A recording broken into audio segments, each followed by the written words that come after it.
Hi అండి, నమస్తే. Welcome to read with Yashu. నిన్నటి భాగంలో అరుంధతి దేవి పార్వతికి పతివ్రతా ధర్మాలని చెప్పడాన్ని చదువుకున్నాం. ఇది మనం అందరూ పాటించాల్సిన వినాల్సిన వీడియో అండి. ముఖ్యంగా ఆడవాళ్ళు మిస్ అయినట్లయితే ఈ వీడియో ఒకసారి చెక్ చేయండి. ఇక ఇవాళ కంటిన్యూ చేద్దాం. మునులారా, పర్వతరాజైన హిమగిరీంద్రుని రాజధాని నగరమైన ఓషధీప్రస్థపురంలో పార్వతీ పరమేశ్వరుల పాణిగ్రహణ యజ్ఞోత్సవం 5 రోజులు జరిగిన తదుపరి పర్వతరాజు అభ్యర్థన మేరకు మరికొన్ని రోజులు విందులతో వినోదాలతో గడిపి విష్ణాది దేవతలు నూతన వధూవరులతో కలిసి కైలాసానికి తరలి వెళ్లడానికి ఆలోచనలు చేశారు. సప్తర్షులు హిమవంతుని సమీపించి, ఓ పర్వతరాజా, నీ కుమార్తె అయిన పార్వతీ యొక్క యాత్రకు ఈ రోజు మిక్కిలి అనుకూలంగా ఉంది, కావలసిన ఏర్పాట్లు చెయ్యి అని చెప్పగా ఆయన కూతురు ఎడబాటును సహించలేక రోధించి భార్య అయిన మేనాదేవికి వార్తను పంపాడు. ఆమె వెంటనే వచ్చి భర్త దుఃఖంలో పాలు పంచుకొని పార్వతిని అత్తవారింటికి పంపడానికి తగిన ఏర్పాట్లను ప్రారంభించింది. రాచ మర్యాదను అనుసరించి పార్వతిని 12 రకాల ఆభరణాలతో అలంకరించి సర్వాభరణ భూషిత అయిన కులదేవతా స్వరూపంగా వెలిగిపోతూ ఉన్న ఆమెను చూసి సజల నేత్రాలతో దుఃఖాన్ని ఆపుకోలేక వెక్కి వెక్కి ఏడ్చి గుండెలకు హత్తుకొని బావురమంది. తల్లి మాట కాదని తపసిద్ధిగా శంకరుని పొందిన ఉమాదేవి కూడా ఎడబాటు సహింపలేక గుండె దిటువు కోల్పోయి బొటబొట కన్నీరు కార్చింది. గిరిసార్వభౌముడు కూడా ఆమెను గుండెలకు హత్తుకొని, తల్లిగా ఈ ఇంటిని అంధకార బంధురం చేసి సర్వాన్ని శూన్యం చేసి ఎక్కడికి వెళుతున్నావు అంటూ కుప్పకూలిపోయాడు. అక్కడి వారంతా ఆ దృశ్యాన్ని చూసి రోధించారు.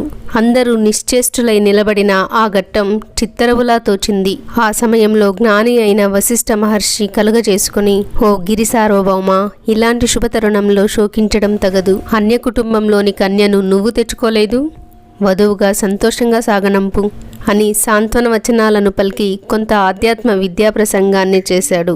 ఇంతలో బ్రాహ్మణ పురోహితులు యాత్రా సుముహూర్తం సమీపించిందని చెప్పగా త్రిలోక పావని అయిన పార్వతిని మహారాణికి తగిన ఉపచారాలతో, అన్యజన దుర్లభమైన బహుమానాలతో, పరిమళ ద్రవ్యాలతో, సరిగంచు మేలి జలతారు పట్టు వస్త్రాలతో, అలంకరణ సామగ్రితో, మంగళ ద్రవ్యాలతో, ఇంకా అనేక శోభన వస్తువులతో ముత్తైదువులంతా పల్లకిలో కూర్చుండబెట్టి కర్పూర నీరాజనమిచ్చి ఆశీర్వదించారు.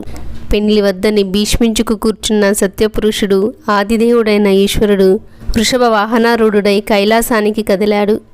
దేవతలందరూ అనుసరించారు. కన్నులు చాలనంత కళ్యాణ వైభవంగా సాగింది శివపార్వతుల కైలాసయాత్ర. దేవతలు దారి పొడవునా పుష్పవృష్టి కురిపించారు. అందరూ కైలాసాన్ని చేరుకున్నారు. అప్పటికే రుద్రగణాలన్నీ భోజన పదార్థాలను సిద్ధం చేశారు. పితామహుడు నారాయణులాదిగా గీర్వాణులందరూ భోజనాలు చేసి కొద్దిసేపు విశ్రమించి శివపార్వతులను స్తుతించి వారి వద్ద అనుజ్ఞను పొంది తమ తమ నిలవులకు చేరుకున్నారు. మునులారా, ఇంతవరకు మంగళకరము, శోకహరము, ఆనందదాయకము, ధనవర్ధనము, అకాల మృత్యుహరణము అయిన పార్వతీ పరమేశ్వరుల కళ్యాణగాథను చెప్పాను. ఎవరైతే దీనిని శ్రద్ధాభక్తులతో పఠిస్తారో, శ్రవణం చేస్తారో వారు నిస్సందేహంగా శివ సాయుధ్యాన్ని పొందుతారు అని చెప్పి ముగించారు సూత మహర్షి. శివ మహాపురాణంలోని రుద్ర సంహితలో పార్వతీ ఖండం 55వ అధ్యాయం ముగిసిందండి. తర్వాత రుద్ర సంహితలోని కుమారఖండం చదువుకుందామండి. శివస్థుతితో స్టార్ట్ అవుతుంది. నమస్కారము చే సంతసించే మనస్సు గలవాడు, ప్రేమను కలిగి సర్వులకు ప్రియమైనవాడు, ప్రేమను పంచి ఇచ్చువాడు, పూర్ణుడు, పూర్ణునిగా చేయువాడు, సర్వ పూర్ణైశ్వర్యములకు ఏకైక నిదానమైనవాడు, మంగళస్వరూపుడు, సత్తాఘనుడు, సత్యస్వరూపుడు, త్రికాలముల యందు బాధింపబడని వైభవము కలవాడు, సత్యమునందు ప్రేమగలవాడు, సత్యమగు మోక్షమునిచ్చువాడు, విష్ణు బ్రహ్మలచే స్తుతింపబడువాడు, స్వీయ కృపచే ఆకృతిని స్వీకరించినవాడు అగు శివునకు నమస్కరిస్తున్నాను. సూతుడు మునులతో తదనంతరగాథను ఇలా చెబుతున్నాడు.